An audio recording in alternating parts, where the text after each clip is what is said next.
Oh shit. Ladies and gentlemen, what's going on, man? This is Thursday. So that means it's another happy hour. Get your beers, get your shot glasses. We about to talk coaching searches.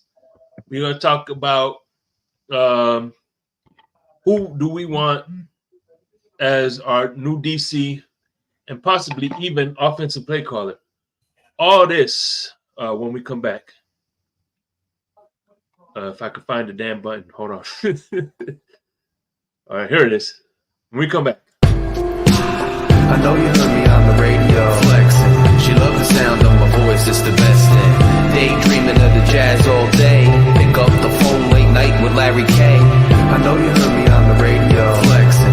She loved the sound of my voice, it's the best thing. Daydreaming of the jazz all day. Pick up the phone late night with Larry K.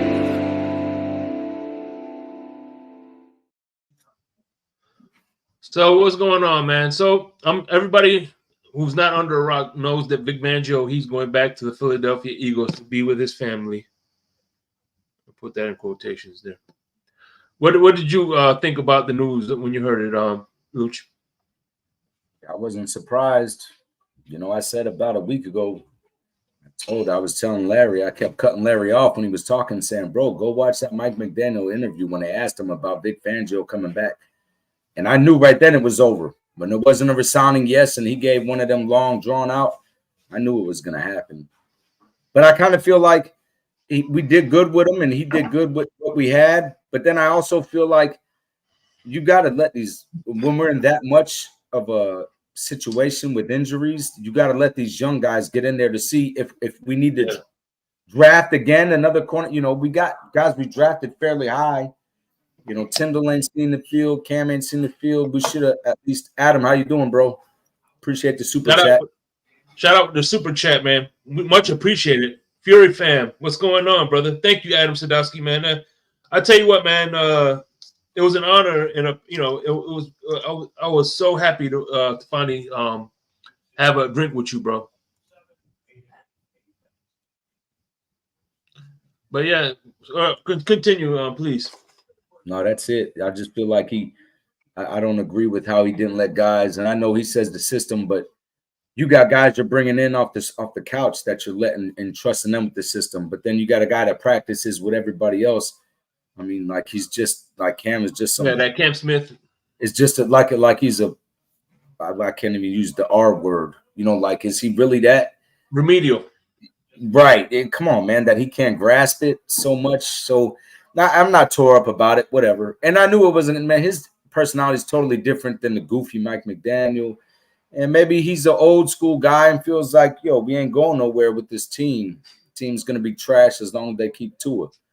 So maybe that's what it is, Canes Dolphins 89. This is the gentleman shake that you showed the picture. No, that's not him.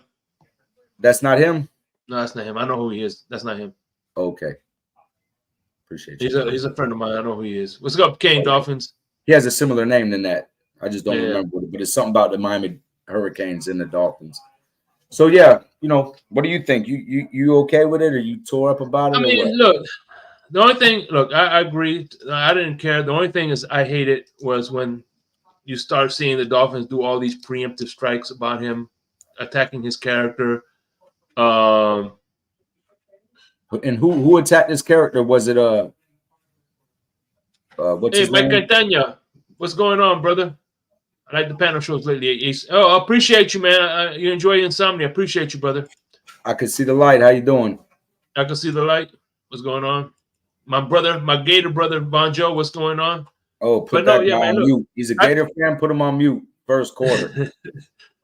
But no, it's like, it's like when Drew Rosenhaus came out with this clip saying that the guys in the locker room didn't like him, and people were Javon Holland did a thing saying kick rocks, but it is what it is, man. Yeah.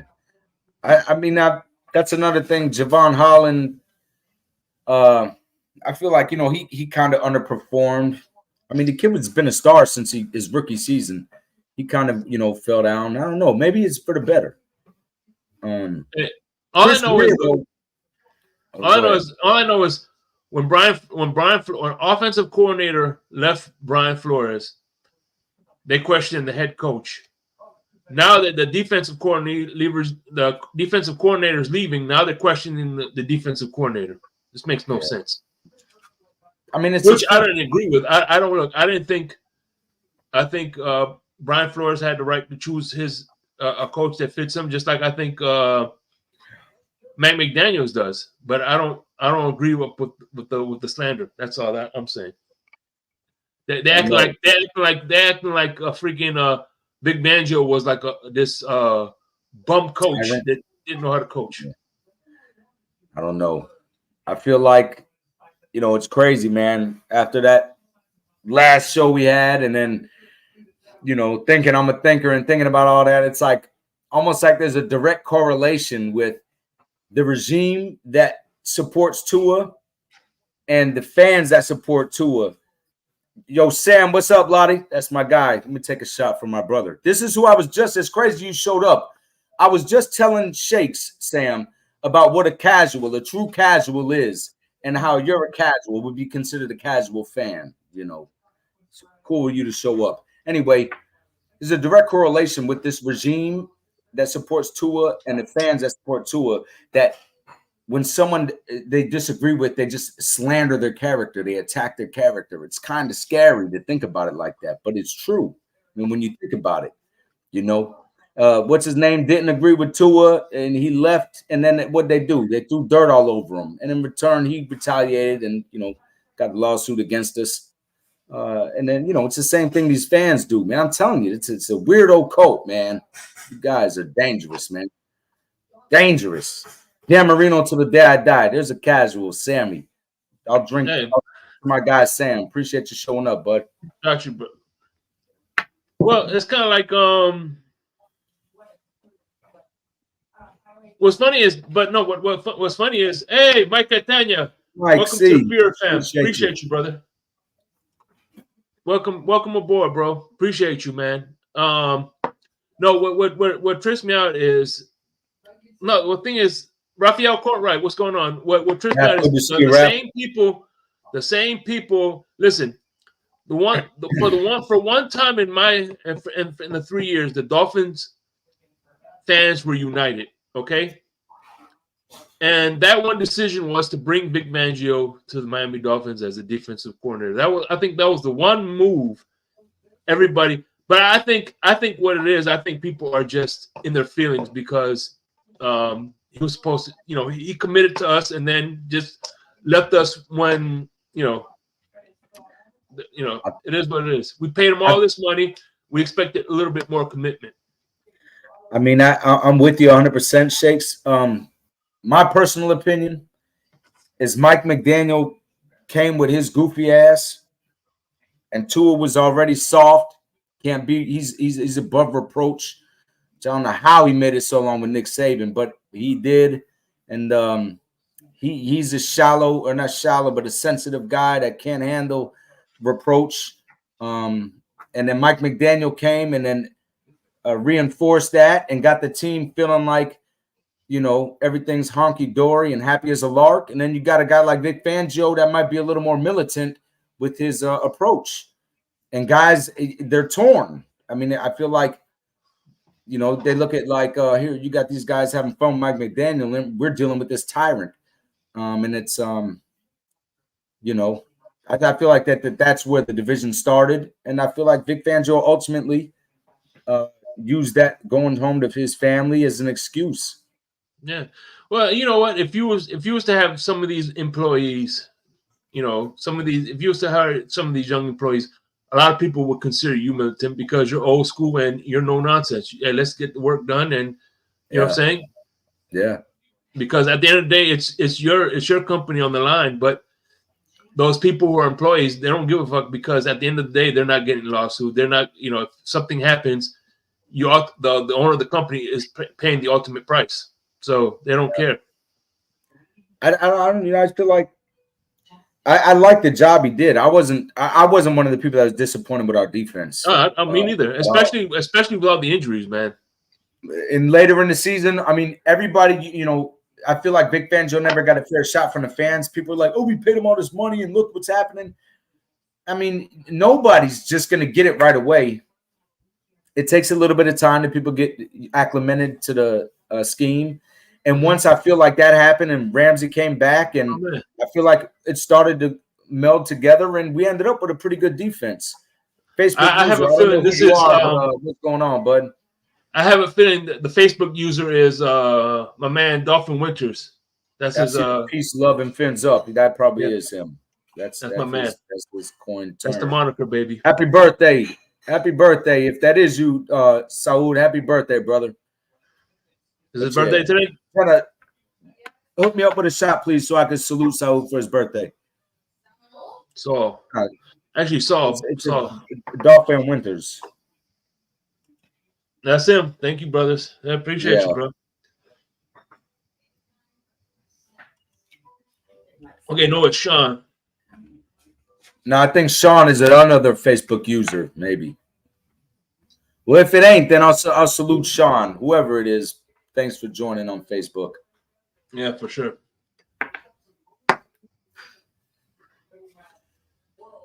Oh man, but so we have candidates. G-Man, the Dolphin fan, great point.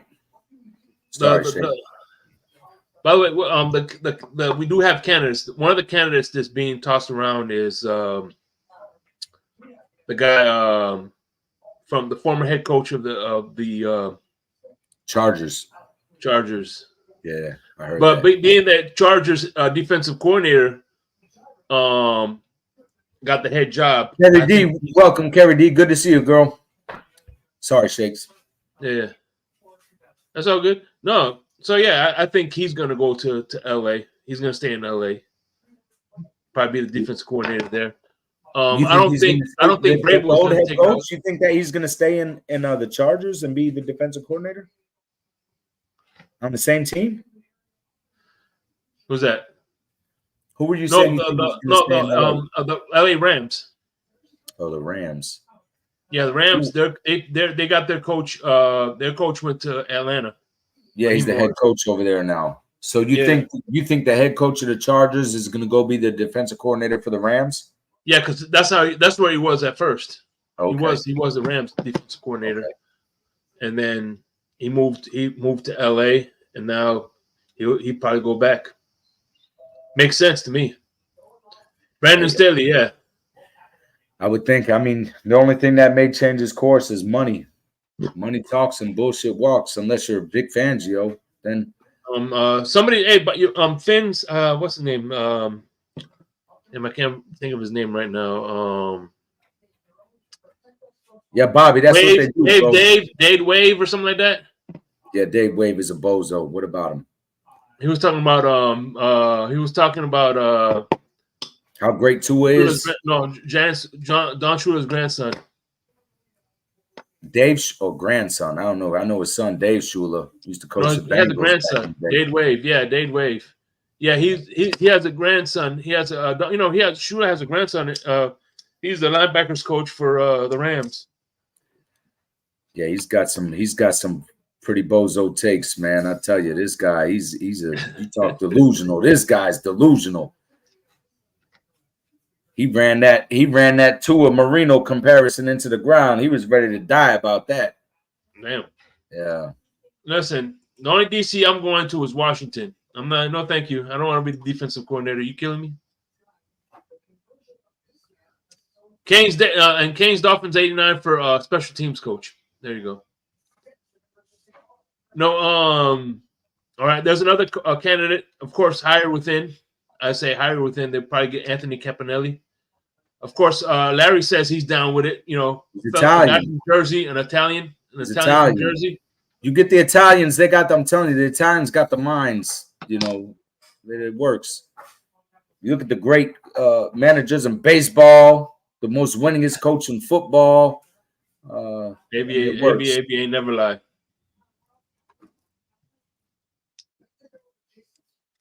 That would be cool, AB. I wouldn't be opposed to that at all. That's what we're missing. That's all we're missing, man, is some discipline, somebody with a military mindset. we're just too corny right now, man. Everybody's too happy, and there's no accountability, and everybody's, it's nobody's fault. It's everybody's. It's like, man, it's just. I don't expect them to get up there and point fingers at each other, but I mean, the way Greer handled that, end of the season conference, and Mike McDaniel was just like, come on, man. Especially Greer, But point fingers, yeah. The only one point finger, the point finger they're pointing is this one. Yeah.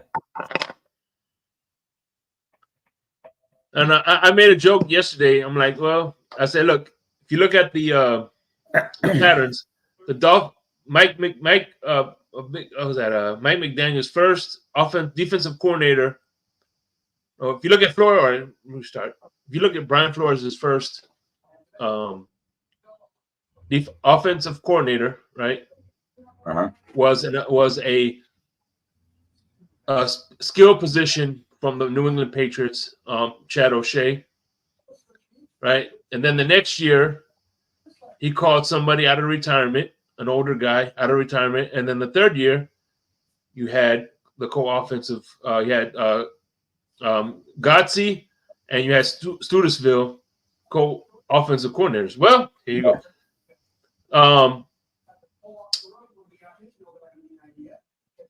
Mike McDaniel, his first defensive coordinator was a skill position guy from New England. Josh Boyer. He was a cornerbacks coach. The second coach he called out of retirement, Vic Fangio. So that's being that their second coach, if you're following the pattern, we're going to have Anthony Campanelli and Sam Madison co-defensive coordinators. Nene, how you doing? I mean, I Sam Madison, he's a hero for the Dolphins, man. He had some years with him and Surtain. Yeah. I mean, I don't. And by the way, Larry K, we're gonna hire Leslie Frazier as our defensive coordinator. I wouldn't be mad at Leslie Frazier. Just for Larry K. I think he might be what Larry doesn't like that idea. No, Michael K. Michael K. Oh, Michael K. Yeah, for Michael K.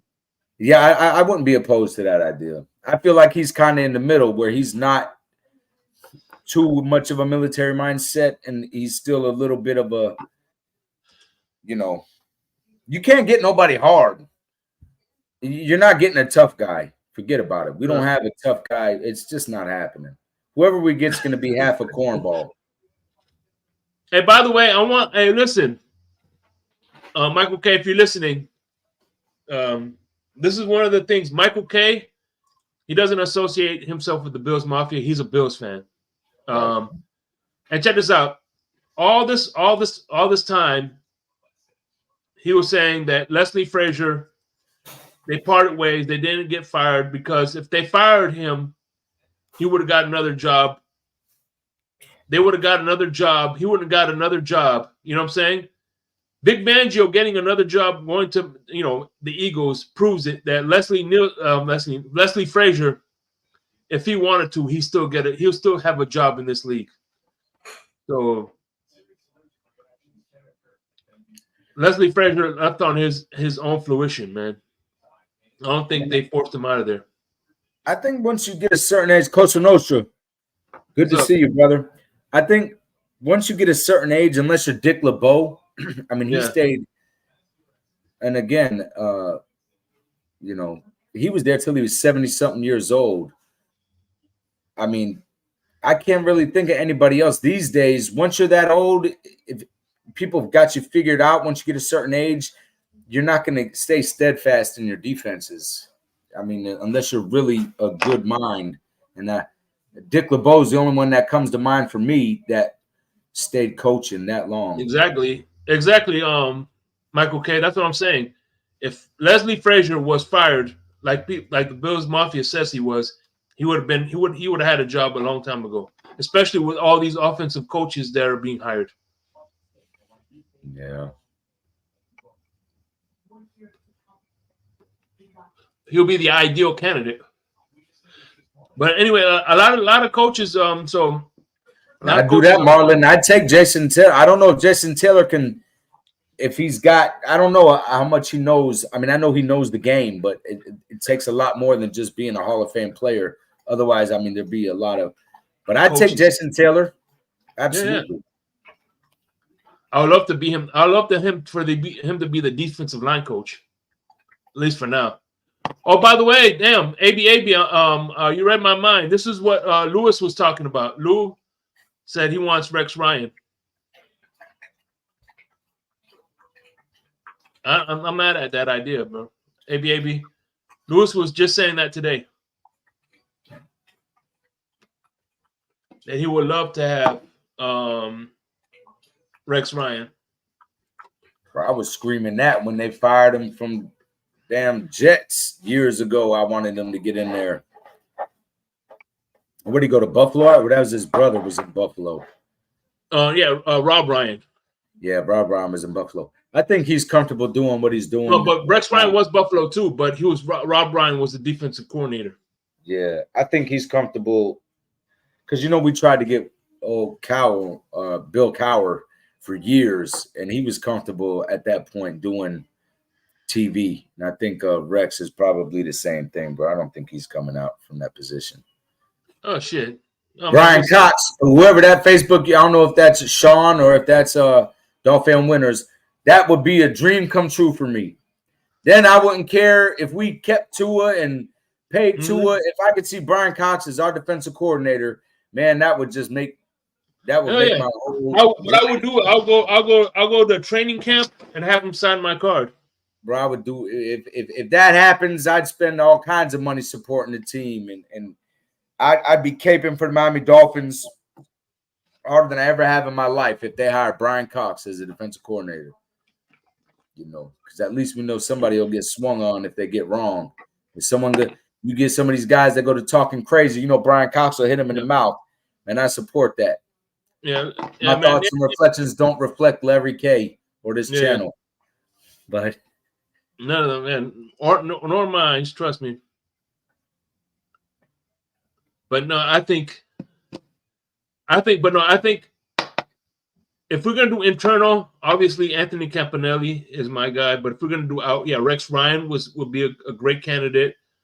If we can, Leslie Frazier will be another great candidate because Leslie Frazier, he doesn't seem like one of those old school tough guys. He seems like he's very methodical in his approach. And Buffalo had top 5 defense when he was there. Every time he was there, so he's like what's his name? And it's a shame on me for can't think of his name. That coached the Bucks in Indianapolis. Who? The coach. I can't think of his name. He coached the Bucks and he coached the Colts. What the hell is this? His son committed suicide. I can't believe his name's escaping me. Leslie Frazier kind of puts me in the mind of him as far as attitude. Tony Dungy? Tony Dungy. He seems like a Tony Dungy approach, kind of. Yeah. Leslie Frazier. It seemed they kind of. I don't know if that sounds weird, but when I see him, that's who I see as far as attitude. Hey, my favorite Oos. Q, what's going on, my favorite Oos? What's going on, my brother?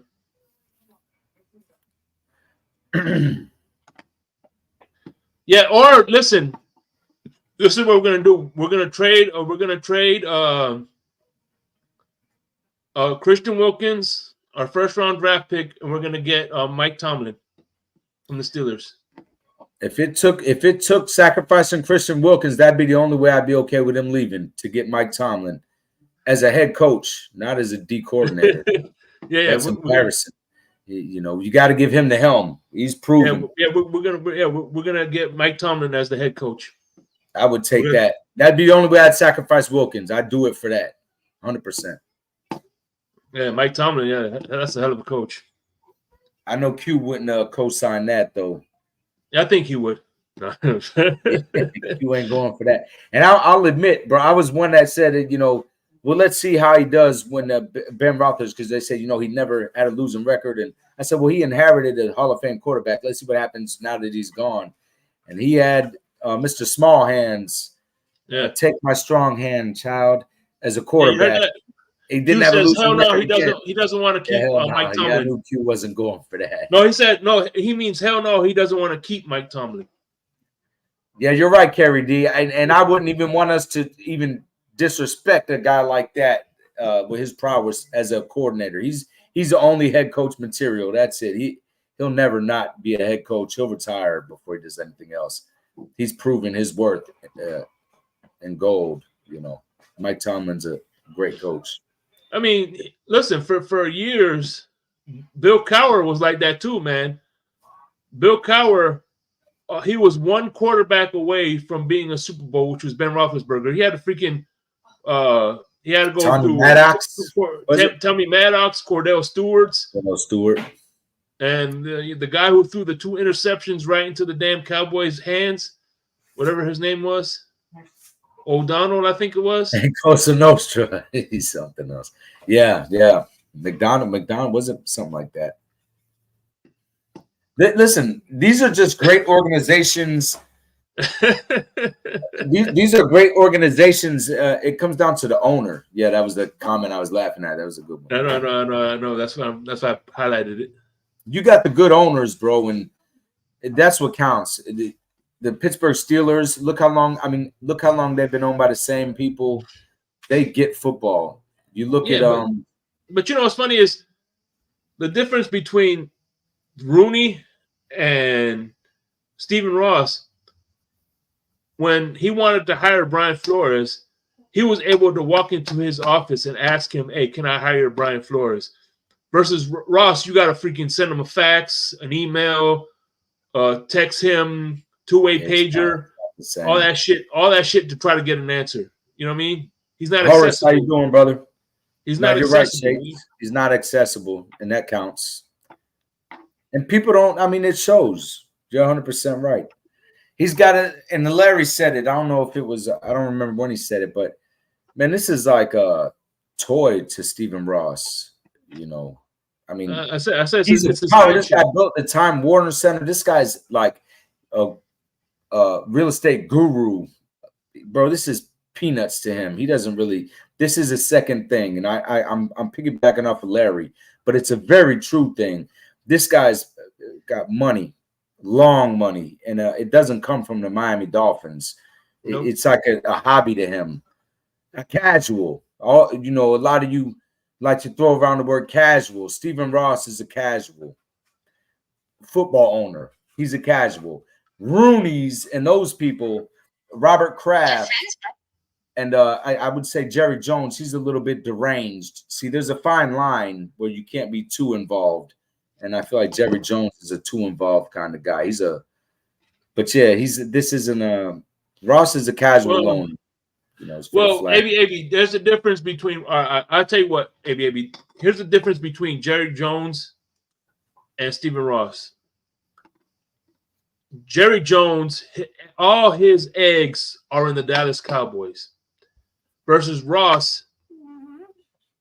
Most of his money, a fraction of his money, comes from the Miami Dolphins. Everything else, I would say, a small chunk, a big chunk of Ross's money comes from real estate, those investment companies, and everything like that. That's a difference. Jerry Jones lives, breathes football. The only time Steve Ross is there is for a game. That's it, and to fire somebody. Yeah, I'm not. I didn't say ABAB that he was poor. I didn't say that. I said that he's deranged. He's so involved that I feel like he overdoes it. He's too involved. He's so infatuated with the team. AB is what I'm saying is that he gets in the way. He gets in his own way. Now, I'm not saying he's poor owner. I didn't say that. I said you got owners that like the Rooneys and them that are, really the team is everything. They're really committed.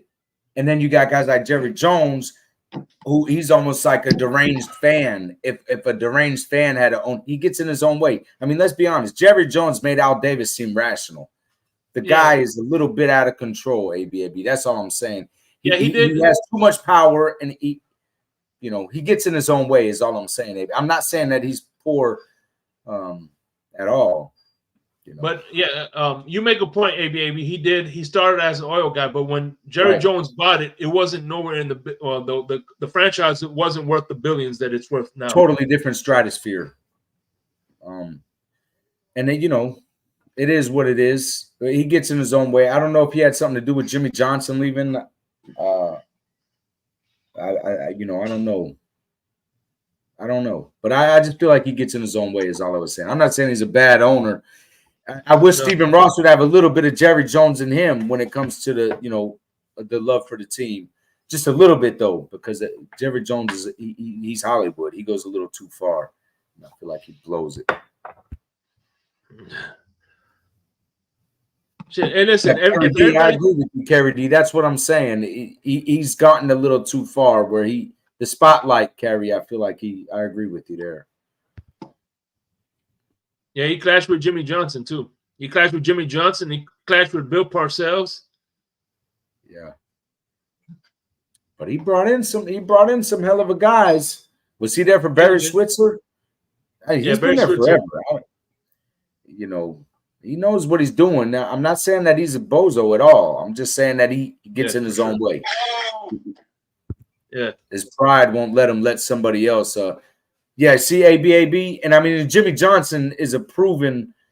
This guy did it. He did multiple with the Hurricanes. He did multiple with Dallas. At that time, he was a hot commodity. I mean, this guy is. I mean, his proof is in the pudding. Jimmy Johnson is a winner. He's a leader of men. He knows how to motivate ABAB. So now you get what I'm saying, AB.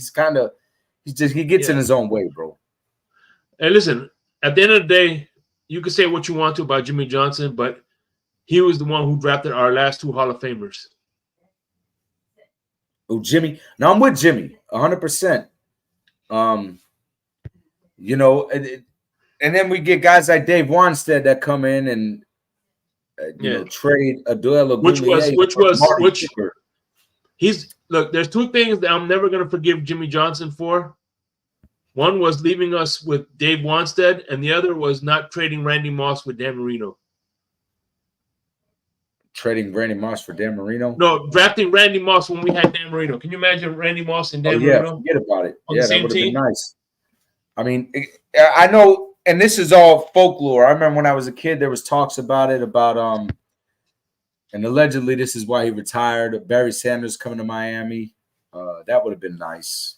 You know, I feel like it.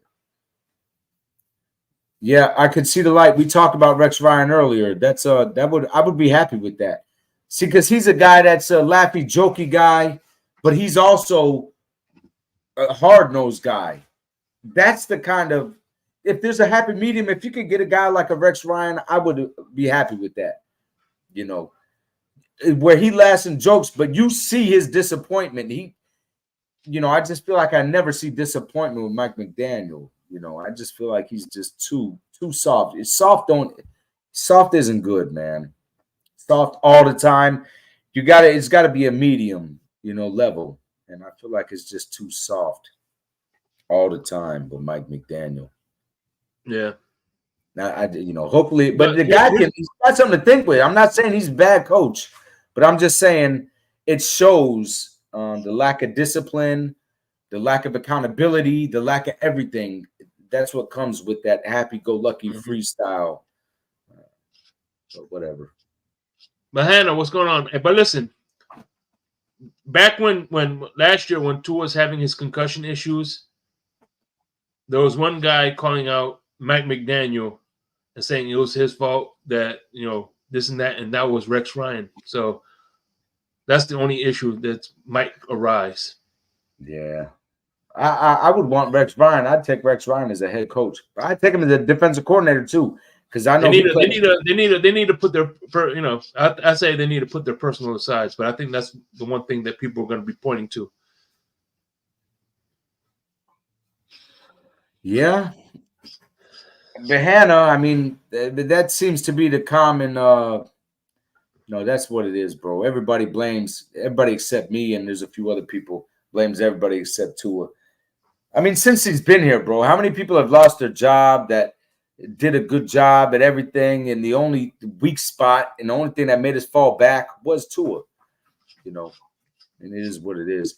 I wish Shakes. There's a video I did a year ago. This is how Larry and me and Shake. This is how I even came to be.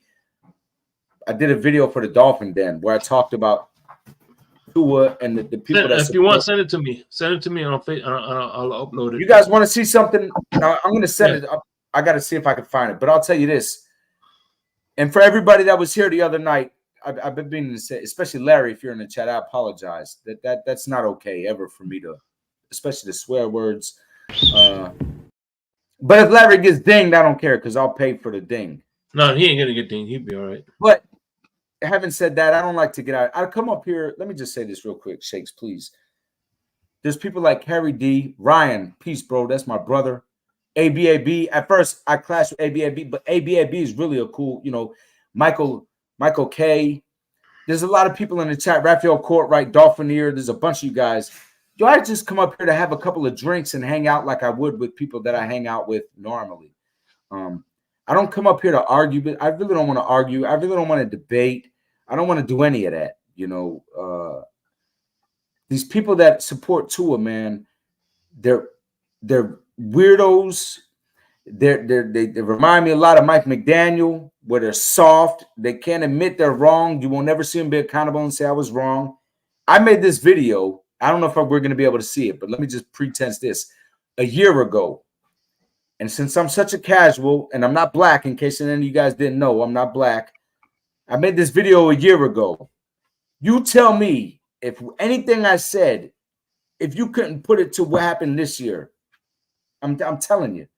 I've been watching it. It's just if you watch anything, you know. But Shakes, I'll let you. I just wanted to apologize. Hold on, let me. I'm going through our.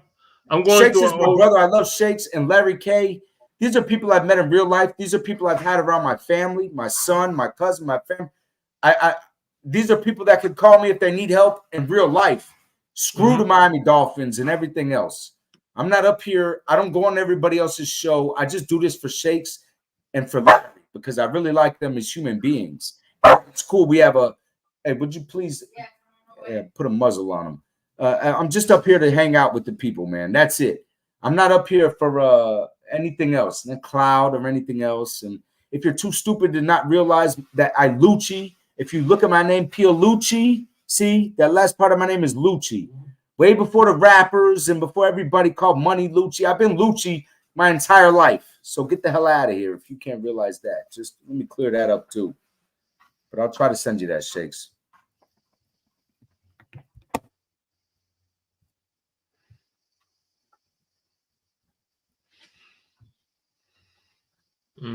Could I do it from Facebook to Messenger? No, I got it right here. Oh, you got it. There we go. Dolphinier. Now, if he shows the video, you tell me if this is a year ago, before any of this other stuff, and tell me where I'm wrong in anything. It's just this is what it is. And even Chris Greer, look how he treats the people that he lets go of. He slanders them. He talks bad about them. It's unnecessary. But this is what people do that support Tua. You guys, if you're a Tua supporter, I support Tua, man. Nah, you're not a weirdo, though. You're the 1%er. I'll give you that, Shakes. You support Tua. And listen, he's the team. You support him. Okay, cool.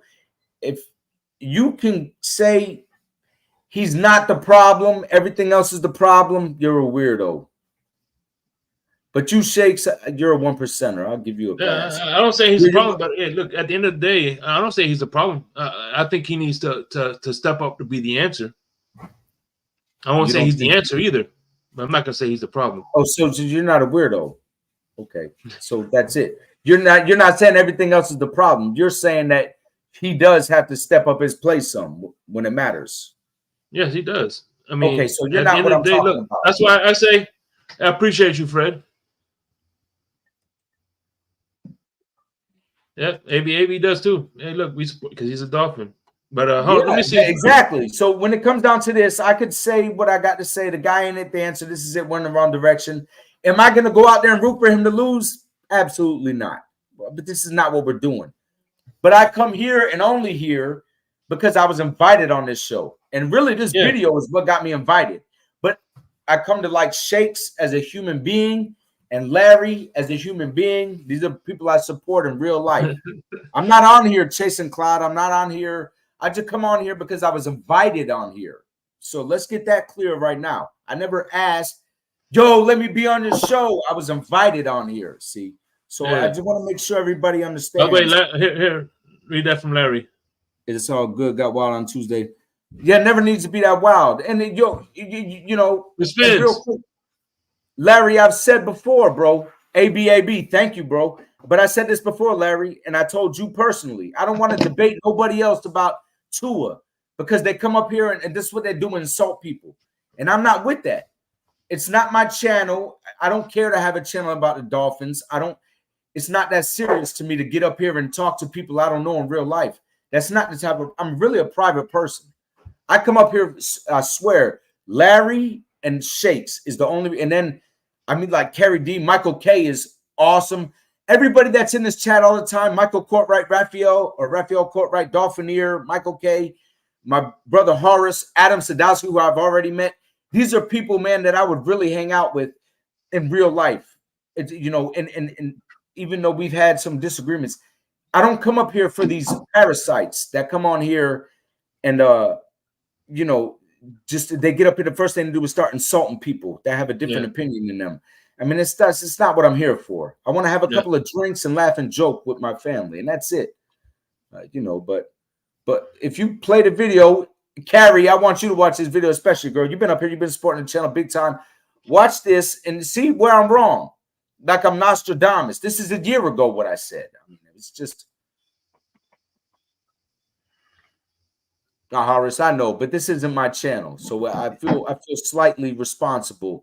You know, I'm expected to come up here and not be like, you know, these parasites that come on the channel. You know, and you know what a parasite is, everybody. You can't live without a host. You got to attach yourself to somebody else in order to survive, and then you suck the good out of everything, and then you go to the next host. There's a parasites. There's a bunch of them in this dolphin community. Parasites couldn't start their own channel if they wanted to. Nobody would want to hear what they got to say because all they could do is insult people. Bozos. They hide behind little fake emojis and fake names, stage names like strippers. Get out of here. But anyway. That's right, Miss Fins, as it should be. Sorry, Shakes. I mean, the Bogart the show. I felt like I owed an apology to some, especially Larry, you know. Let's see.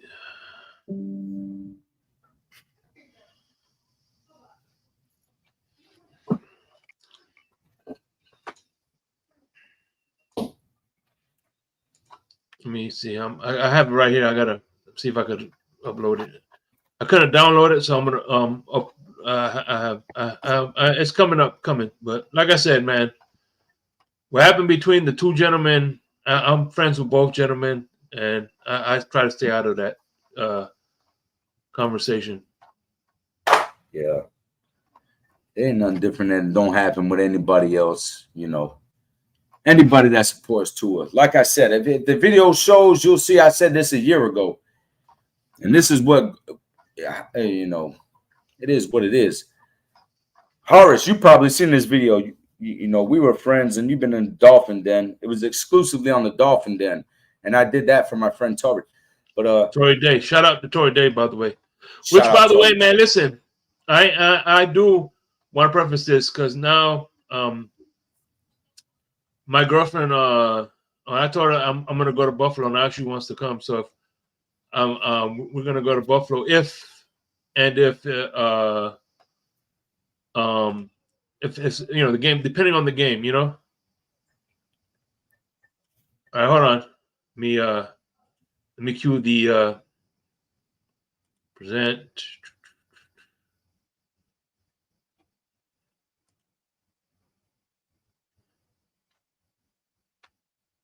Now MCJB, now he's my brother, but I support that Gators. The way you feel about that, it's Hurricanes. It's all about the U, 100%. FIU, and not FIU. It's all about FIU, baby. Listen, you be FIU first. Nah, I support. Hey, by the way, listen, MCJB. By the way, thank you for all the players that the Alabama is going to be transferring to Florida. Appreciate you. Yeah, we'll see where they go.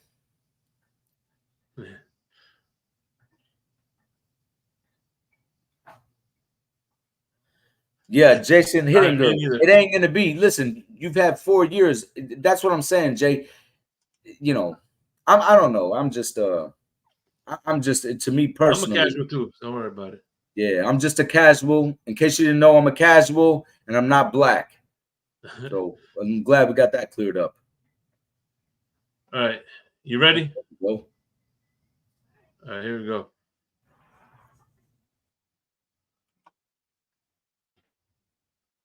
Service announcement to the people in this group, especially the Tua supporters, because a lot of you guys are really irrational people. See, I don't have a problem with Tua. I hope that he does good. I hope we win. I hope we go to the Super Bowl. All that, you know, any Dolphins fan would really like to see. I'm a realist. What I've noticed about you guys that support Tua is if anybody makes a comment about Tua and they give specifics about why they don't like him or why they don't believe he's the answer, his supporters automatically attack that person's character. Oh, you're a fake fan. I was just fucking fake fan. This is the funniest thing, the fake fan. What the fuck is a fake fan in Miami? We haven't won anything in 25 years. We haven't won anything even longer than that. But we haven't been relevant in 25. Who the fuck is a fake fan? Like we're the Patriots that would been going to the Super Bowl for the past 20 years in a row. Where were the Yankees? Who the fuck has fake fans in Miami? Did you know how stupid you sound when you say that? It's then, like today I make a post about Lamar Jackson said, I wasn't ready to go, and I don't want to put my guys in a position to lose. I want them to have the best chance to win. I'm not going to put myself on the field and put my guys in a bad position. I'm not saying that I want Lamar. I said I agree with what he says. Tua does the opposite. And I gave a specific with the Green Bay game. We were winning. We had a good lead. Tua was playing great. He got his dome rocked. He wasn't feeling right. Did he say anything? No, we didn't. He stayed in there. His depth perception was messed up. He was throwing crazy interceptions. He gift wrapped it, ruined my Christmas, ruined everybody's Christmas, and almost cost us the playoffs. He didn't ruin the Packers' When Christmas. all he had to do was, because he admitted after the game, I wasn't feeling right. I don't even remember what was happening. I remember that I just wasn't feeling right. This was his justification for the sloppy interceptions he threw. So all I'm saying is if he'd have had the same attitude that Lamar had and said, hey, I'm not a coach, something's wrong with me, maybe let me sit out and let Bridgewater or whoever, Skyler, finish out the game. Well, we'd have won. Hands down, we'd have won. Because them guys, maybe Bridgewater might have thrown an interception. But, Skyler, he could manage the game. He proved that against Buffalo the last game. We'd have won the game. We'd have locked in our playoff bid right there. Maybe Tua wouldn't have had to sit out so long. Who knows? Took a couple of more hits that game. But I say all that to say this. The people that don't believe in Tua have every right to feel that. I'm one of them. And it's not because I don't like the kid. It's not because I don't like the Dolphins. It's not because I don't want to see us lose. It's because any game that he's played in, that has had contingencies, if we win, we're in. The game we played Tennessee, he stunk it up, We got smoked. Anytime we played Buffalo prior to that, at the end of the season, when Flores, we got smoked. Anytime there's any type of contingencies about we must win this game, he folds. You want to talk about how great he played at the beginning of the season? Well, that's great. That's great.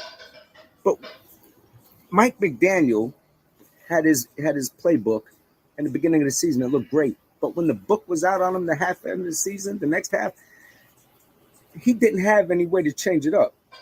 What did Tua do? He kept throwing the ball to Tyreek Hill. Throwing to Waddle. Gesicki is a great player. I don't hear anybody up in arms about losing Gesicki. This guy's been clutch since we got him. He was irrelevant. Why? Because Tua could only throw the ball to this guy over here. He had a couple of good passes. I'm not against him. All I'm saying is he's limited. He's limited in what he can do. The kid we just traded to Buffalo put him on blast, basically saying, look, man, this is what he can do. And if that gets blown up, then it's pretty much a wrap. I'm over here with Josh Allen where he could extend plays and make things happen. Maybe he's being salty, maybe he's not. I feel like he's speaking the truth. If you watch the games, you know it's the truth. I don't know what games you guys watch. What games are you watching? Because you can't watch the games and still say Tua is magnificent. Against better opposition, he was mediocre at best. Pedestrian, middle of the pack, average.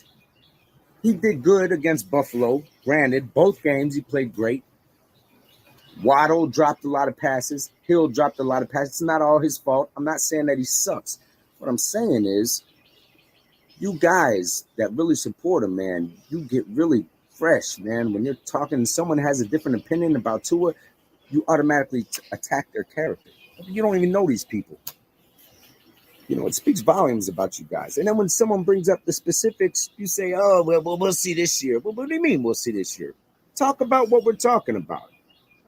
Stop trying to avoid the reality of the situation. If someone gives you a specific, be a gentleman and talk like an adult. You know, it's attacking people. I'm a minister. You know, I'm going to start administrating some discipline on you guys. I'm going to put you on ice. I see you attack somebody, call them whiny baby and all this because they don't agree with your opinion. I'm putting you on ice. That's it. Because you guys are really out of control. All right? Have a good night. Like to. All right. That was all right.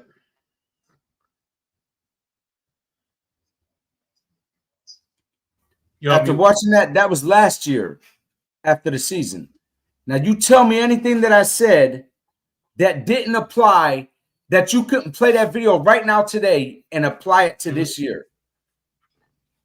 I'll wait. And Gesicki, I see people say in the comment section, Gesicki was soft. Gesicki was great, had 150 yards this year. But I'll tell you what, Gesicki, when he was here, if you watch the games, bro, Gesicki had a lot of nice one-handed catches, crazy catches. Gesicki made, because you know Tua likes to throw that ball up high. Again, if you watch the games, how many times do you see guys having to jump to catch the ball like this? People are having ribs for lunch. If this was a few years ago, people are having ribs for lunch every time they play us. People will be out. There's the don't hit the player, forget about it. Gesicki would go up and make those catches. Gesicki took some hits going across that middle and making catches where Tua put him in danger and held on to that ball. Gesicki made some fantastic. Am I saying that he's a Kels? Am I saying that he's a Tony Gonzalez? I'm not saying great in that sense. I'm saying he made a lot of great clutch catches that were hard catches. Some Oronde Gadsden one-handed catches. And if you watch all the games, you can't deny what I'm saying. I'm not saying he's a Tony Gonzalez, but I'm saying he was great for us and for Tua. He was great for Tua. Made a lot of clutch catches. But you could take what I said, that video, and make it the wrap-up for this season. And what do you see different? How was he against better opposition compared to when we played lesser opposition? I'm not hating. I'm just speaking facts, you know. I mean, it just is what it is. And still to this day, you still see these people that support Tua hardcore. That's what they do, is they insult people when you say that he ain't the guy. They go at you. You as a person. They'll jump in front of a speeding car, to quote my guy Horace. They'll jump in front of a speeding car for Tua Tagovailoa. The only guy I would, you know, anyway. Yeah, you know, it is what it is. Look, at the end of the day, if somebody says they don't like Tua, it is what it is. Who cares? At the end of the day, we have no control over that. It's like saying I don't like the full moon. Okay, who gives a fuck? Thank You're you, not gonna Jason. do nothing about it. Yeah, no. I'm not saying that we can't and we can't. But what I'm saying is that if someone has an opinion as a football fan, a Dolphins fan, and says that they don't like Tua and they don't believe in him, then it should just be that. It shouldn't be you come on here and talk about the hat they're wearing, or talk about the little bit of money they spent, or talk about they're not black, or talk about all this other cornball stuff, man. You know what I'm saying? It's just, I mean, come on, but that's what they do. But you know why they do that? Because they don't have an argument for you. For the facts that you're presenting about the player that you're talking about, they don't have facts to refute that. They can't rebuttal that because there's no logical refute for that. So what do they do is try to attack you as a person. But to me, it don't bother me. You know, me personally, it bothers me to the point where I feel like I say something back. I'm not going to say I tuck my tail and just eat the warm bowl of crap that they're feeding me. You know, but I'm winning in life. I have my own business. You know, I'm a winner. It's the Dolphins isn't my life, right? I love the Miami Dolphins. When I was younger, I was a deranged fan, and but you know, now I'm a supporter. I still support the fan. I love the people in the chat. People like this is what I like. But it's not my life, bro. This isn't why I get on here. It's my life, and I feel like, you know, it's just corny to me. Tua ain't it. You know, I used to say different and say maybe if everything was perfect this year. Sorry. Defense played good enough. Run game was the best it's been probably since we had Larry Zonka and damn Earl. I mean, it's the best it's been. What else do you need? We had the best receiver in the league as far as yards after the catch, most yards. We had another receiver, Mr. Bunch Games, got 1,000 yards. What else do you need? Now you need a tight end. Now you need better this. Now, what else do you need to see? This guy ain't it. He's soft. I mean, it just is what it is, bro. He's soft and he can't evolve his game. And Mike McDaniel ain't no better. The same, like I said last year, the first half of the season, we were gassing people.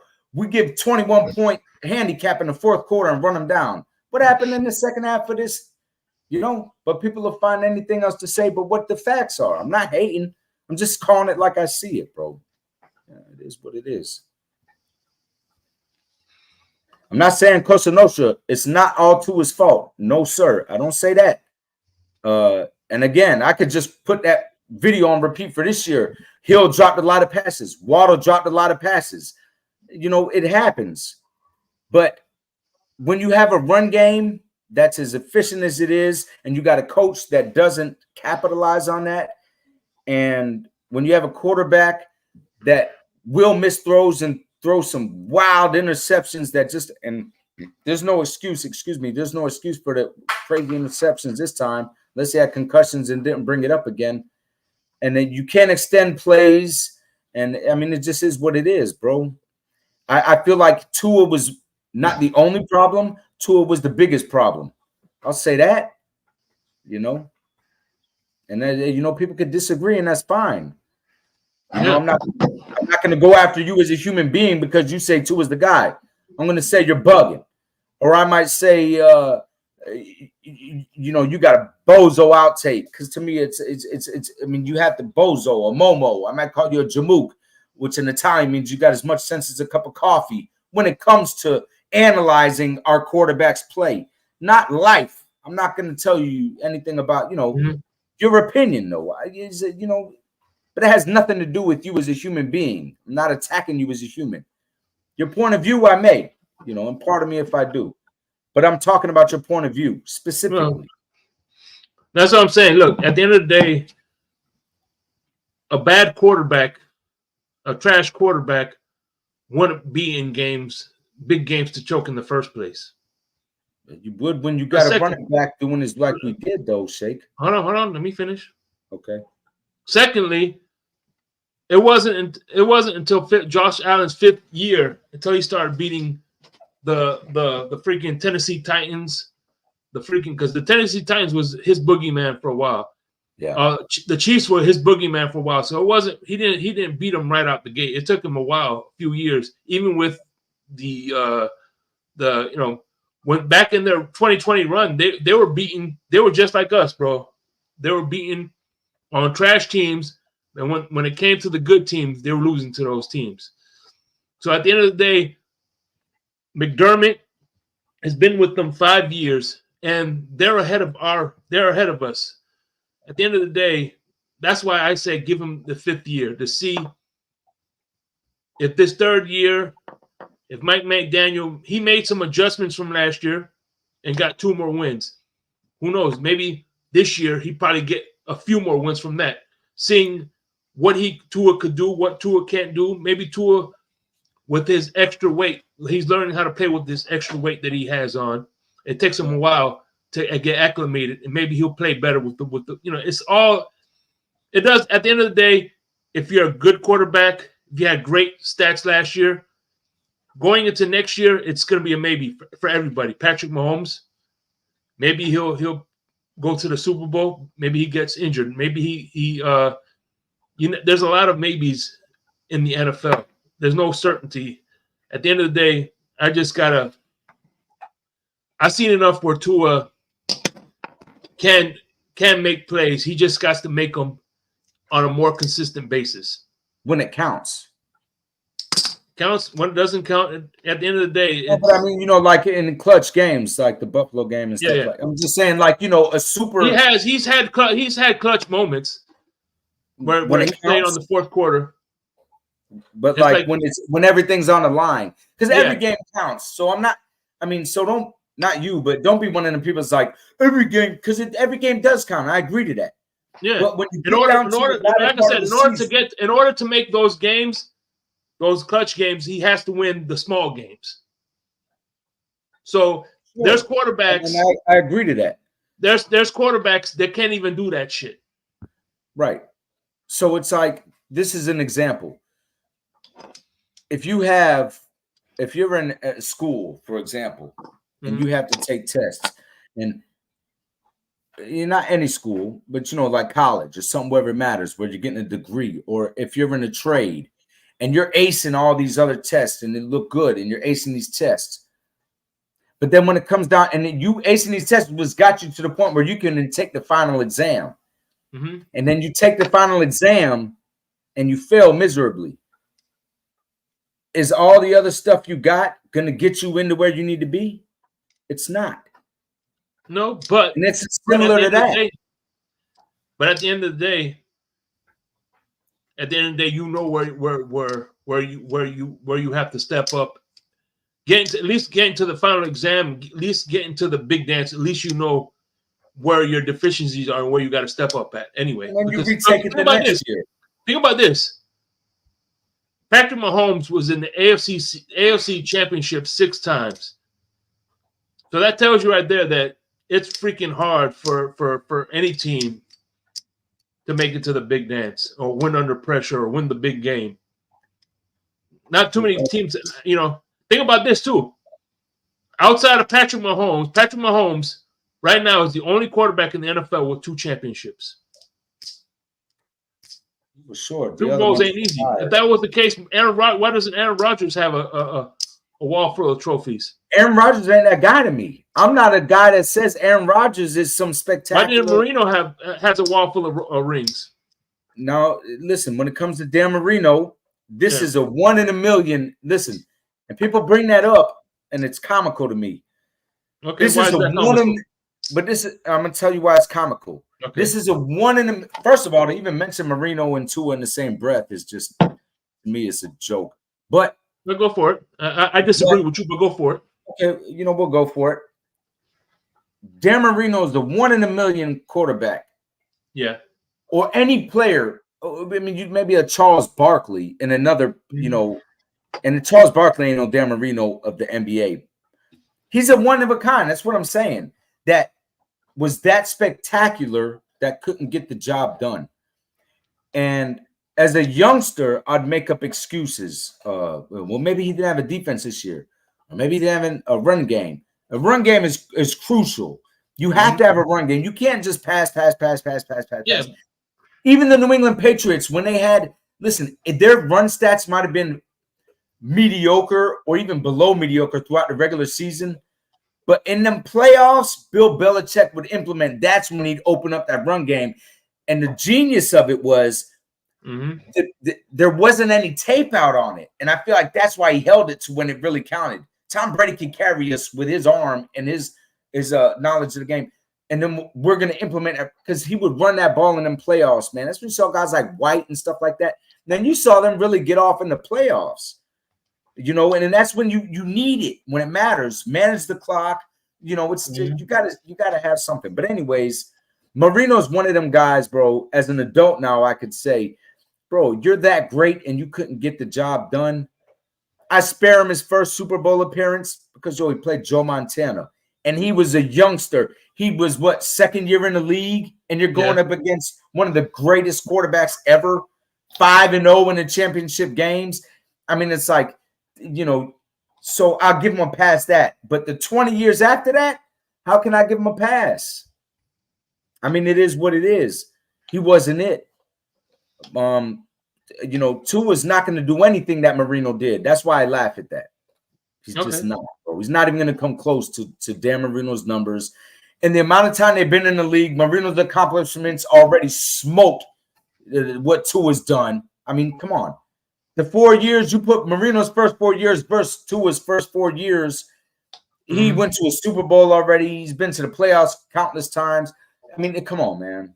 I mean, it's just not. It's not a fair comparison. It's embarrassing to me, and the stats will speak for themselves, you know. But just like the other guy that came on here the other night telling me Baker Mayfield isn't no better than Tua. This kid came to a Cleveland Browns organization that was the worst in the history of the league and took them to the playoffs in a shorter amount of time than Tua. I mean, and you know, with a great defense, a good running game. And we had a good defense and a good run game. I don't know what Nick Chubb. I'm sorry. Nick Chubb and Hump are nothing like freaking Morris and freaking this guy Chain is nothing like Hunt and Chubb. Well, I don't know what that. Listen, I don't know. Again, like I said the other night, this is just me going off the head. I don't know the stats. I'm not speaking facts, but I'll go out on a limb and say Nick Chubb didn't have more touchdowns than Mostert had this year. You know, I'll go out on a limb and say they didn't have more rush yards than we had this year combined as a team. I'll go out on a limb and say that. And I'll go out on a limb and say their defense didn't finish at the end of the season where ours was as a total defense. Well, now, when they went to the playoffs, AB, they had Landry. He had Landry. They had no Joku. But they didn't have OBJ. OBJ got injured. All right, then that came later. That's when the collapse came. That's when they got rid of him.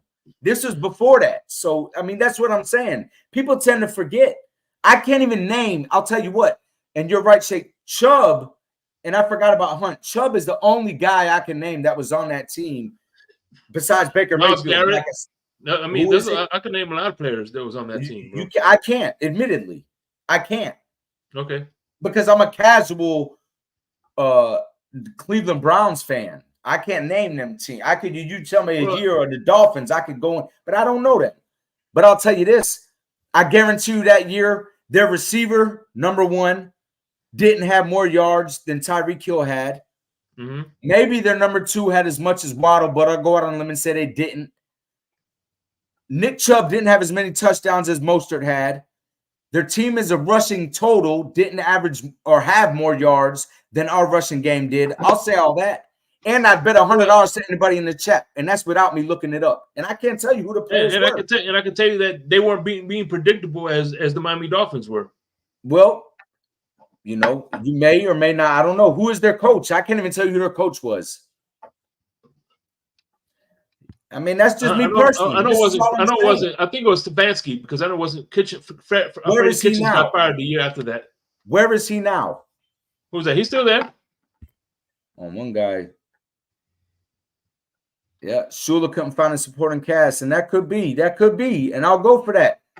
But I'll tell you this. But then Baker Mayfield got benched with the Panthers. He went 9-8 with the Buccaneers. One of the worst organizations ever. One of the worst organizations ever. And then he went to Tampa. That's a little bit better of an organization with a pretty good head coach. And then he went to the playoffs and won around in the playoffs. And the head coaching, the offensive coordinator just got a head coaching job. So yeah, but he may have. But he went someplace that had, a pretty good coaching staff and a pretty good surrounding cast, and he won. He won with a team that had less rushing yards than us. Mm-hmm. He won with a team with receivers that had less receiving yards than us, and he won a playoff game. Yeah, won That's 8, just but he all only I'm won 9 saying. games. He only won 9 games, and But he it went was to the in a playoffs, division. Listen, listen. If the and division, he beat the defending Super Bowl champs in the playoff game. That's who's all I'm that? saying.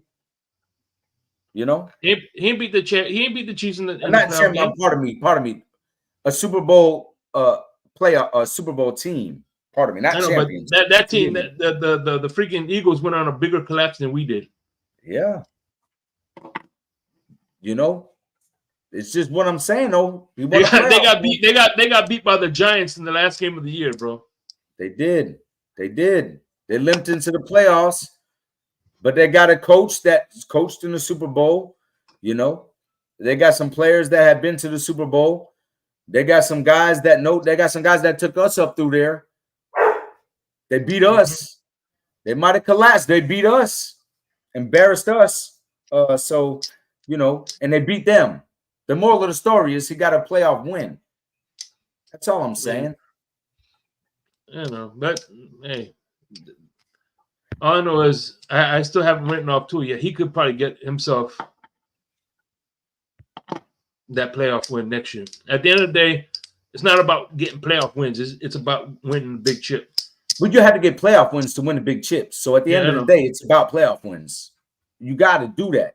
It's a step. But at the end of the day, that's if you get the big chip, that it's a given.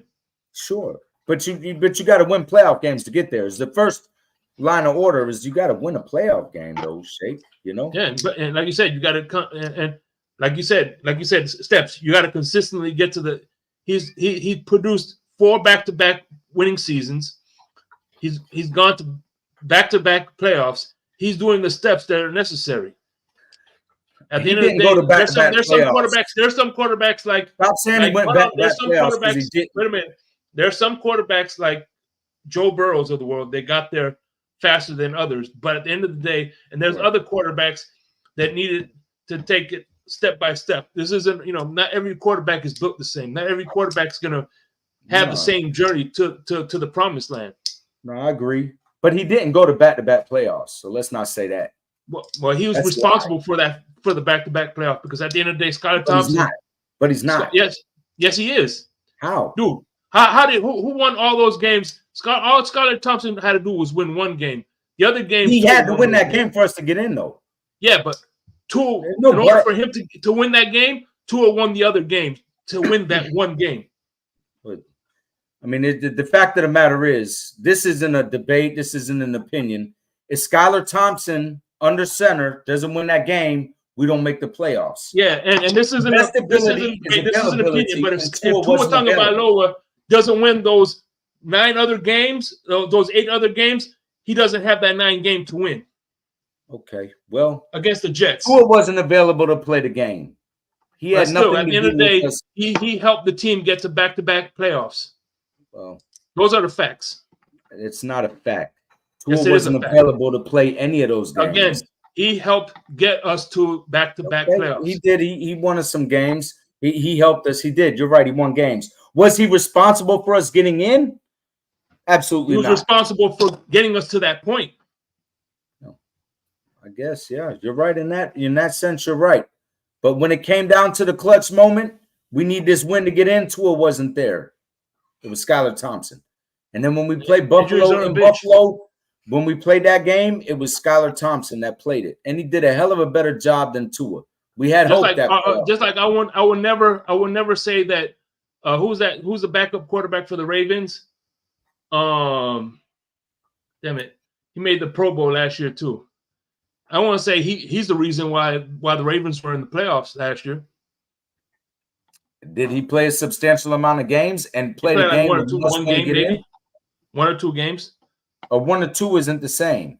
But if those 1 or 2, if we need these to get in and he played and he won, then absolutely. Would should be in the Pro Bowl? Probably not. I would say no. But is he responsible, directly responsible for them making the playoffs? If he played the must-win to get in, absolutely. It's not Lamar Jackson. If you're not there under center, you're not responsible for that win, period. It's not an opinion of mine. It's just what it is. Did Lamar Jackson's play get them to that point? Sure. But when it got to the point to where it gets in, if you're not there, you're not responsible for them getting the playoffs. You know? It's a fact, bro. You got to be there. Yeah, your fact. That's your fact. That's fine. No. It's an old age adage. The best ability is availability. It's availability. But understand, well, you're not there, bro. That's not what we're saying. That's not what we're debating, bro. That's not what we're debating. What are we debating? Debating the fact that if it wasn't for Tua winning those 8 games, we wouldn't have that 9th game. Okay. So at the end of the day, look, I'm at a restaurant. Okay. Yeah. I put down $80. You put down, I'm $10 short. You put down that $10 short. Are you gonna say, hey, I paid for the whole meal? Now I'm gonna tell you this. If we go to a restaurant and we go out to eat, and you say you're paying, and you put down $80, and the bill's $90, and these people ain't gonna accept the bill without me paying the $10, bro, I'm responsible for that. Bro, you couldn't even pay the bill if it wasn't for me. Yeah, but again, you paid for the whole thing. But you pay for the whole meal then. Is that what you're saying? I'm not saying I pay for the whole meal. I'm saying that we wouldn't be able to pay for the meal. You contribute to the meal, but at the end of the day, we're watching those $10 ain't gonna mean nothing unless you had that $80. Bro, it doesn't matter if I had the 80 or not. If you need me to pay the rest of the bill because you can't show up and afford it, right? Then yeah, I'm responsible for paying for this meal because you'll be washing dishes to pay for your meal if it wasn't for me. That's just what it is. Those $10 ain't gonna mean nothing if I didn't have the 80, bro. But you need me to pay for the bill. You can't make it without me. It doesn't have to be you. Somebody else can't make it without me. Somebody else could call. Hey, I can call my buddy. I could call my buddy for $10. Hey, call me. I need $10. Whatever. It is what it is. Yeah. I'll pay you back later. And at the end of the day, you still need the $80. You still need the $80 to pay the. You know what I'm saying? At the end of the day, bro. That's what happened. Tua called his boy Skyler and said, you just don't want to give him the credit. That's fine. I'm not giving him credit. It is what it is. I'm not giving him credit for winning that game. We'll just have to agree to disagree there. It is what it is.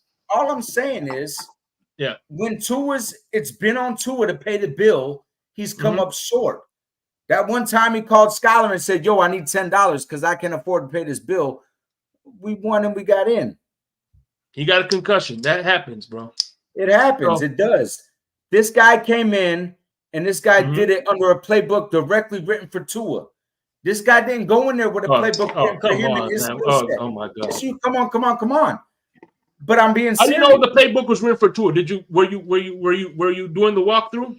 Nah, but I'll tell you again, and it's just again with the walkthrough. Like you got to be some type of coach that's on the sideline, because I watched Mike McDaniel write up stuff for Tua, right?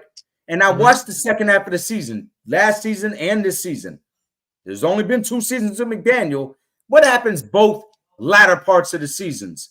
It's the same play calling, and our production regresses.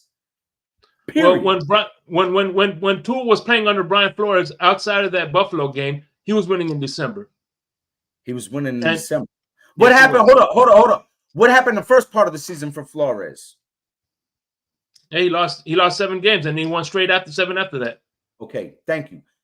This is my point, Shakes. He was great at making that adjustment. He went in there and look, he put us in a hole, and he did it every season he was here. The first part of the season was bad for us. That second part of the season with Flores, where that guy could make it, and I'm giving him credit. I don't agree with him, but I'm gonna give him credit. The guy's got the smarts when it comes to making adjustments. That guy was phenomenal making adjustments, because those second half of the season, once he saw what happened and how we failed, and that guy changed it up and we win and go. I mean, it is what it is. He was the opposite of McDaniel. That first half of the season, we got our game smoked. That second half of the season, once you gave Flores that chance to break down that film, then that guy would figure stuff out and have us on a win streak. Am I wrong? Well, hey, listen, at the end of the day, our losses, Tua played great in our losses under Flores. What losses? He played great. Atlanta, he played great. He didn't play for the whatchamacallit. but he did. He played good for Atlanta. He played great in Jacksonville. It was just 3-point games. Field goals. Sanders missed 2 field goals in those games. We would have won. We would have had 11 wins that year, guaranteed. Field goals. And it is what it is, man. I'm just saying that. That's the reason why I still have faith that, look, my personal opinion on this whole Tua thing is let him play out his 5th year. I think he'd earned it. And if he's not the guy, if he still can't make the adjustments in December and in the playoffs, that's when you move off. But at the end of the day, I think he earned it. I'm not going to agree that he earned it, but I'm going to say this. I agree with you. Give him the 5th year. I mean, what else are we going to do? You see some people in the chat. What is your solution? What is your solution? Ain't no solution. What are you talking about? We done signed him we picked up his option. What are we going to do? We're riding it out with him. I mean, that's what it is. You give him a chance. I'll tell you this. With a new defensive coordinator, our defense is set back. Now it's more time to get acclimated to a new defensive coordinator scheme. We got guys, Phillips, Chubbs, whether people believe they're all pros or not, these are productive guys that ain't going to be there in the beginning of the season. We're coming into a season where it's going to be worse than it was last season. Tua couldn't get it done last season with what we had. He's coming in at a handicap, and I feel like the excuse is already set for Tua but what did you want him to do? The defense was injured coming into the season. There's a new defensive coordinator. There's going to be all these other excuses, and I'm going to tell you this. As it looks right now, we got a weak schedule coming up this year. A week. So we'll see. Yeah. We'll see what happens. This ain't no hard schedule, and if he comes through, I'll come on here and say, boy, I was wrong, man. That boy finally, he came through. I'll eat crow. I don't have no – one thing about it, and 2 things for sure, bro. I'm a stand-up guy, and I don't mind saying, yo, I was wrong. Part of me, I was wrong, and you were right, and I'll take that. By the way, this is how we have I just want to know, people know, this is how a debate is supposed to have. Me and you, we vehemently disagree on the Tua debate, but at the end of the day, you know what I'm saying? I ain't talk about you as a man. You ain't talk. You see what I'm saying? You're the 1%er, bro. So it's not, bro. 99% of people that support Tua, bro. I like ABAB. I like ABAB now. At first, I was like, yo, this guy's a weirdo. But now I kind of like AB. But then he puts a comment in the section that says, Tua can't extend plays, LOL. Like, yo, you really are going to get up here and laugh me? Who saw Tua extend plays throughout this season? Who saw him? I missed it. And now Kansas City, I saw him try to make some runs. I did see him. Then I felt like he made a couple of efforts. I'll send you some footage where what I noticed about Tua this year is one of the things Marino did the same thing. Send me some highlights, brother. Send me some highlights. I will. He was sidestepping defensive players, letting them miss him, going back and forth. He was playing kind of like a matador. He was sidestepping them, and then he was throwing them, dancing in the pocket a little bit. Okay. All right. Because I was calling games. Look, I'm on the Fins tailgate. At the end of the day, I'm on the Fins tailgate as well as this channel here. And one of the things I did was call games with El Capitan, and I was telling El Capitan, I said, "Damn, I noticed that Tua he's dancing around in the pocket a little bit better, almost kind of like a matador." Okay. Well, and listen, if he is doing that, I'll say this: you don't have to extend plays of being a Michael Vick. You can, because listen, Peyton Manning made a living off of it. Tom Brady is the world's greatest at making a living off of that. You can. If you're Floyd Mayweather in that pocket, then you are extending plays. It's not always the flashy look. I didn't see it. If he did it, maybe he did it a couple times. When I really zoom in, I'm going to be honest with you. That second part of the season, when the games are clutch, and I don't care if you're 11-1, 11-2. It matters. Everybody knows what I'm saying, bro. Every game matters. You're right, because you can't get to 11-1 without winning those first games. But the pressure isn't on. If you have 25 points in the first quarter and 25 points in the second quarter and 25 points in the third quarter in the NBA, and then it comes down to the fourth quarter and the game's close and you lay an egg, are people gonna? I mean, it's like, come on, man. That's what I'm saying. We all know what in any sport, bro. That last part is when that's when the ice is in your veins.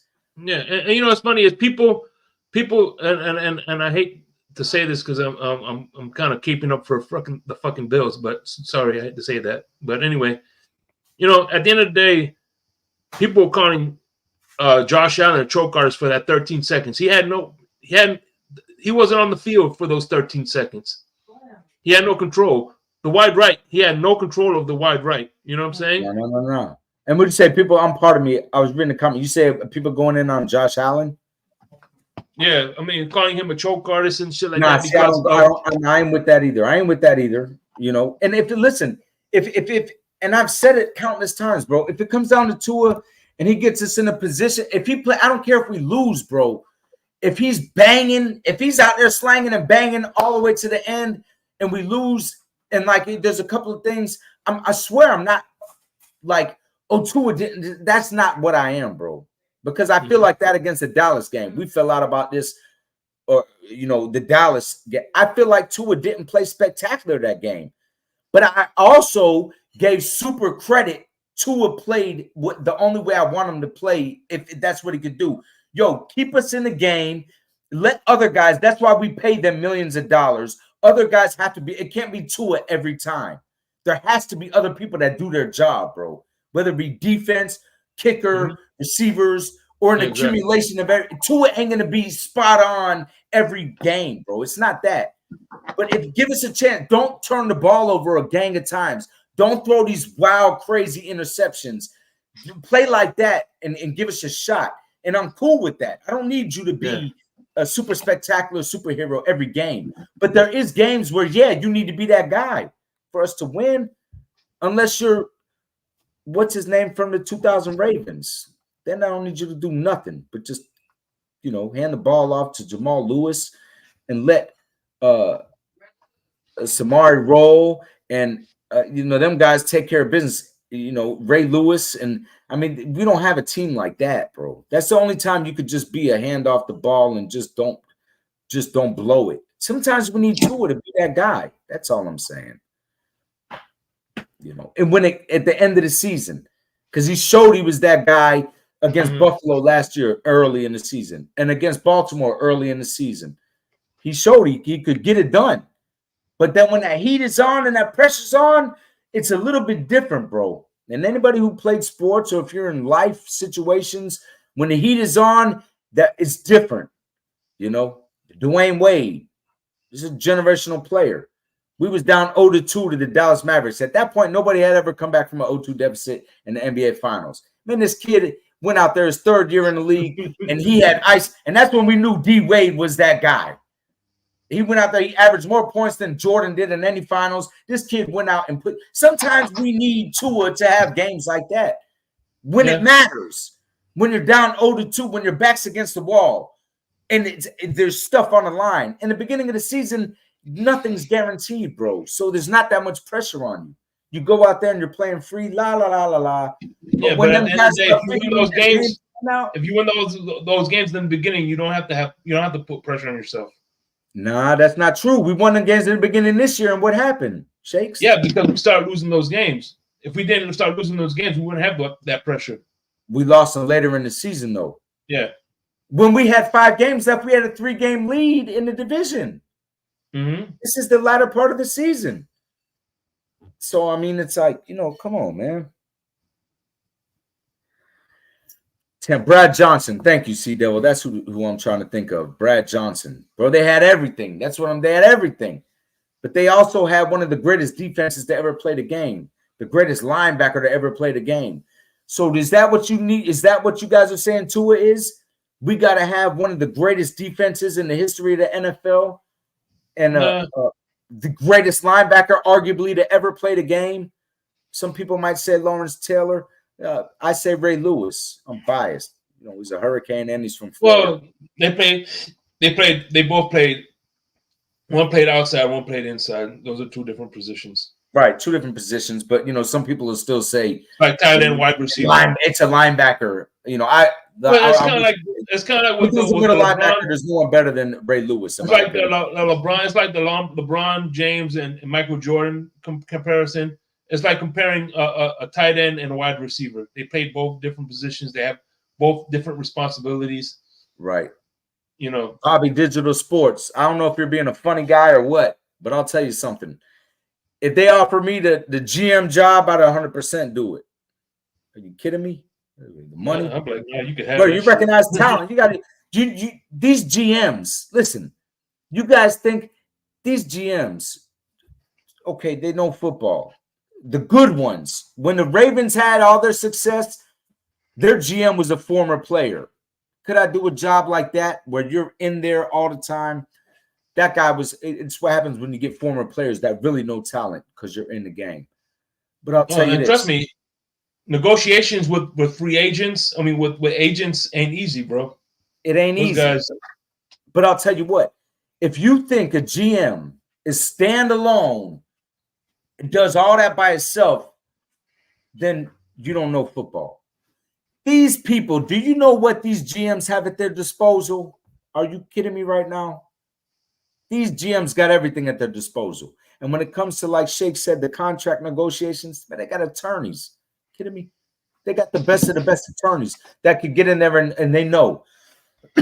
I'm going to get, if I'm GM, I'm getting the attorney to argue that part of the money. It's a reputable guy that knows. I'm getting him to take care of that. And I'm going to sit down with him and understand that. And then I got guys. You think these GMs go to every college game and every high school game? And bro, they got feelers out there. It's like an octopus. They got feelers at every high school game. Kids are getting watched before they make it to college. These people know everything about everything. You think it's because the GM is going to all these games? No, they got other people out there. Yeah, report back to me. Absolutely. I've been a GM in a business, so I know. But anyway, listen. That's serious. A business that brings in over $1 million a year. I was the GM. So I know how to handle business to an extent. I'll take the job. Are you kidding me? I hire the best of the best to do everything else I don't know how to do. That's it. And I'd hire Shakes as my spokesperson. Larry K would be my attorney. There you go, right there. Boom. AR, Larry. Boom. You're doing my not AR, PR. Greg will be a good spokesperson. I ain't having Greg. No, that'll get me fired. That's your hype man. Larry's going to be my PR guy. Boom. Yeah. Shakes will be the spokesperson for the social media. And that's it. Oh man, man, I appreciate everybody. Let's get some final thoughts, man. It was a good discussion we had.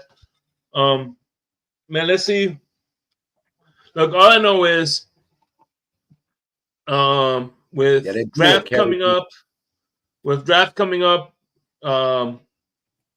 combine, all that shit, we're gonna need a defensive coordinator to, number one, assess the team, and two, help make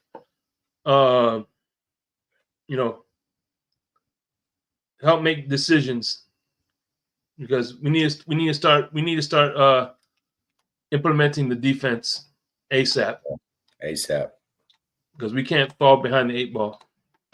No, that's what's going to happen. No Shakes, you know that's what's going to happen, bro. And again, that's when we're going to need Tua to step up.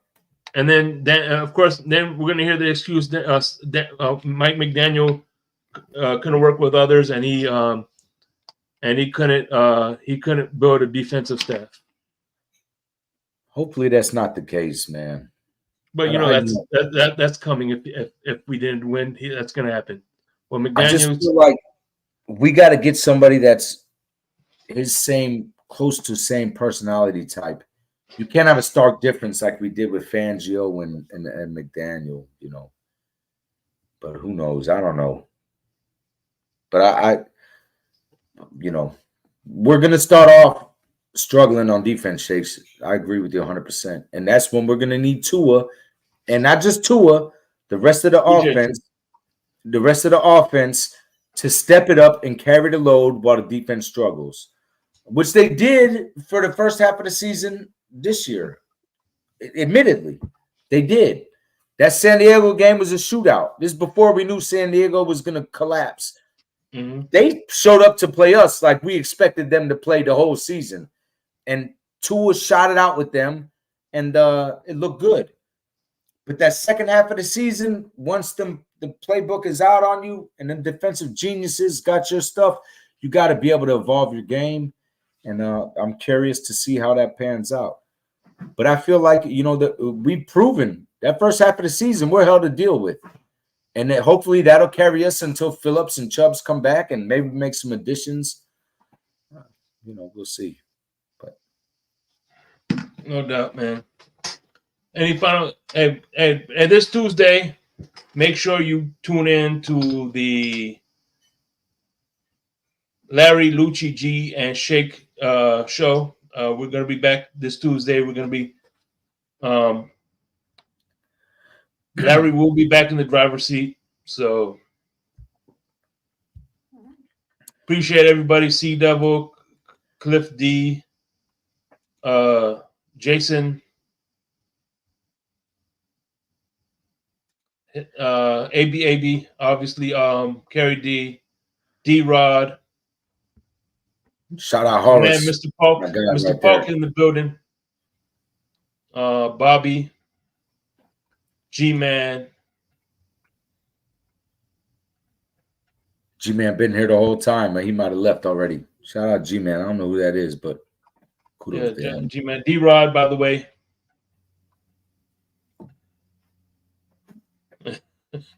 Bobby Digital. This guy, I'm going to hire him.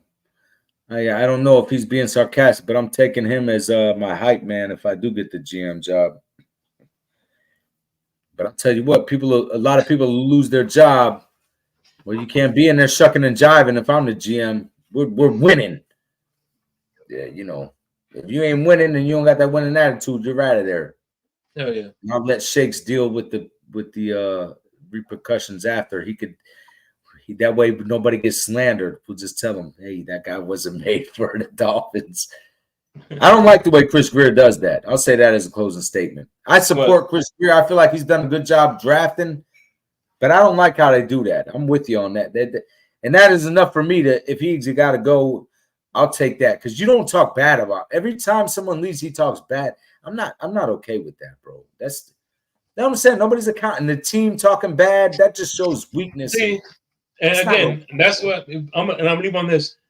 Now, look, I'm one of the rare few people that supported Brian Flores and Tua. I wish they would have worked their differences out. And you know what I'm saying? I think he would have got him a better offensive coordinator. Hey, Lewis, what's going on, brother? I think he would have got him an offensive coordinator and put their differences aside. I think they would have made a better combination. Take the tough criticism. But at the end of the day, now I'm hoping people could see the reason why Brian Flores did what he did, because at the end of the day, all that slander that he couldn't cooperate with people, he did this, he did that, and he's looking for another job. That's making him look bad. So, yeah, I agree. Yeah, we talked about Rex Ryan. He's worried about what he's going to say when they leave. Hey, big shout out to Costa Nostra too, man. My guy. Yeah, we talked about Rex Ryan, man. Everybody is in agreement with Rex Ryan, bro. We got to start that movement. See, Rex Ryan would be the perfect fit simply because he can laugh and joke and be goofy like McDaniel, but he's also if he needs to, he could crank it down, and he ain't embarrassed to crank it down in front of. So Rex Ryan would be a great fit, in my opinion. He'd be a perfect marriage with Mike McDaniel. But he's too comfortable doing TV. He ain't coming out. He's good on TV. The guy's got a personality. He ain't leaving that TV job. Shakes, good to see you, brother. And everybody in the chat. Lou, great to see you. And, yeah. Rob Bryan. Rob Bryan's got the hair. That's about it. I I think they're take him twin up brothers next. too. You know, it's funny. That's they're twin brothers. Yeah, they're twins. 100%. They're twins. But I wouldn't take Rob Bryan. I don't feel like he's as accomplished as Rex did his thing with Baltimore. He was around some certified Hall of Fame dogs. That's who I would want to come in personally. That would be a perfect marriage. Yeah. Well, I think I seen EM and CB in the chat. Salute to you guys too as well. If you're still there. But anyway, we're going back and forth. So I really wasn't paying attention to the comments too much. And like I said, tomorrow I will be on the Finn's Tailgate. We're going to be giving away the Cooking Folk apron. Lewis's Cooking Folk. Lewis has a Cooking Folk apron on the TFTG website. And because of Michael K, he's going to give it to a winner, a lucky winner of the TFTG, one of the TFTG members of Patreon. So be in tune for that, man. Lucci. Bobby, if I ever make it, I'll take you with me. Carrie D, peace to you too when you enjoy your weekend, girl. Okay, Shakes. So hey, all right. Let's Nene, enjoy your night, girl. Stay backstage real quick, Lucci. I want to talk to you real quick. Okay, cool. Jenna, bring me a shot for the backstage, please. Thank you. All right, man. I'll see y'all in a minute.